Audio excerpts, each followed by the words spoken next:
What exactly is an Eruv? So one of the things Jews refrain from doing on the Sabbath is carrying items from the private domain, from inside our homes to the outside, or carrying anywhere on the outside. It's one of the 39 forbidden labors of what we don't do on the Sabbath because it constitutes work. Work is defined as a very, very specific thing in Jewish tradition. It doesn't just mean employment or physical exertion of labor. It means involved in certain creative activities, the most subtle of which is actually carrying. Carrying is something that was done in the tabernacle. An Eruv converts what is otherwise a public domain into a private domain. It's just a string around a community, and that allows you to carry whatever you need to carry on the Sabbath and on holidays. What are controversies regarding the Eruv? And there's a big debate about Manhattan. Does Manhattan have the status of being a public domain on a biblical level, which means that it can never be converted through an Eruv, and therefore you can never carry? Or does it only have the status of a Eruv on a rabbinic level, and therefore a good Eruv will allow you to carry? And most rabbis believe that Manhattan is Eruvable, but one very prominent rabbinic figure who's no longer alive, Moshe Feinstein, lived in the Lower East Side, believed that Manhattan was a public domain on a biblical level, and therefore even the best Eruv in the world could never convert it to a private domain. And that's why there is no Eruv in the Lower East Side now, actually, in deference to Rav Moshe Feinstein's opinion. And that's why some Jewish people in Manhattan, in the Orthodox community, will still not carry. Do you feel the removal of the Eruv from the Lower East Side has had positive or negative effects for the community? So I grew up in the Lower East Side of Manhattan, which for the past 100 years, over 100 years, had been a popular destination for Jewish immigrants coming from Russia, Poland, basically throughout Europe. And for many years it had been quite a vibrant Jewish community. Today, not so much. In fact, it's really very much, unfortunately, on the decline as a community. But one of the reasons I believe that the community has kind of dwindled is the lack of an Eruv. And I think that kind of coincides over the past several decades with the rise of the feminist movement. It used to be, back in the 50s and 60s and 70s, that the woman's place was in the home. So if she had to stay home all day long while her husband went out to the synagogue multiple times over the Sabbath, then that's simply what she did, regardless of how difficult it may have been being cooped up in an apartment with multiple little kids unable to get out. But I think in the past 20 years or so, women are now going to school. They're in the same workplace as men are, and I don't think that they're willing to accept basically sitting home all day long while their husbands go out. They want to go out to the synagogue. They want to go out to the park with their kids, and there are communities where there are Eruvs and people can get out. And the Lower East Side, unfortunately, still just does not have that, and so for young families looking to raise their kids, it's just not a viable option.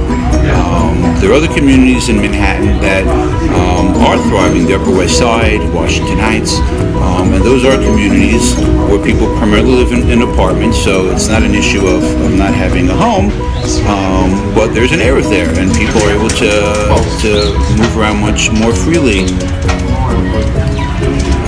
And are able to go out and walk around, take their kids out, walk to the synagogue with whatever they need, go to meet friends, go to classes at the synagogue. And so not having an Eruv on the lower side has really hampered the growth of the community, and I think has actually led to its decline, unfortunately.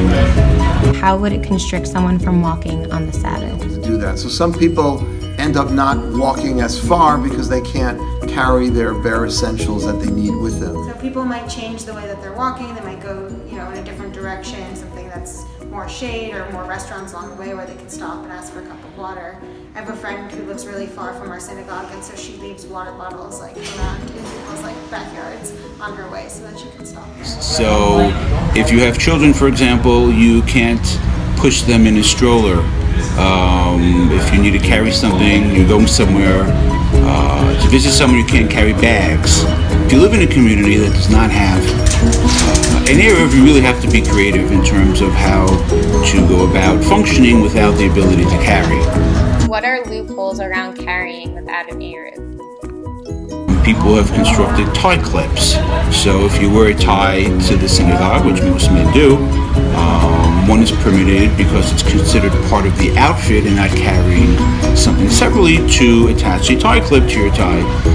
And the tie clip actually has the keys contained within it. So once you enter the lobby of your building, you can simply remove the tie clip, open the door, and then go to your apartment. We'll leave shoes at our synagogue if they want to wear like heels or other shoes that are less comfortable to walk in, and they'll walk in sneakers and then change. Or if you want to bring a gift to a family that you're going to for a meal, you'll leave a gift before the Sabbath starts and then go over the next day. We also have people who pay non-Jewish teens to push their stroller to synagogue in the mornings and come back and push them afterwards to take them where they need to. What is your personal connection with the Eruv? Well, I currently live in a community in Queens that does have an Eruv, so coming from a community on the Lower East Side that never had one, I actually feel quite liberated. I'm from Oakland, California, and we don't have an Eruv. The Eruv, I mean, growing up, it really didn't make so much of a difference to me because I didn't really notice that it was something that was unique. There are a lot of laws associated with the Sabbath. We don't use electricity, we don't do a lot of other things, so to me carrying was just another thing like that, and all the little nuances associated with carrying were just part of how I celebrated the Sabbath. But then when I came to New York and I met all of these people that have had a very different experience, I've started to notice a lot of things that I do differently just because I didn't have it growing up. It's definitely more convenient to have one. My personal connection to the Eruv, I think, is that, when I'm walking to synagogue, I feel secure and I feel that I'm allowed to carry what I'm carrying. It's kind of like a signal to myself that what I'm doing is okay and that I could keep going with it. It protects you, and it's kind of also like a signal from God that He's saying that it's okay to carry what you're carrying.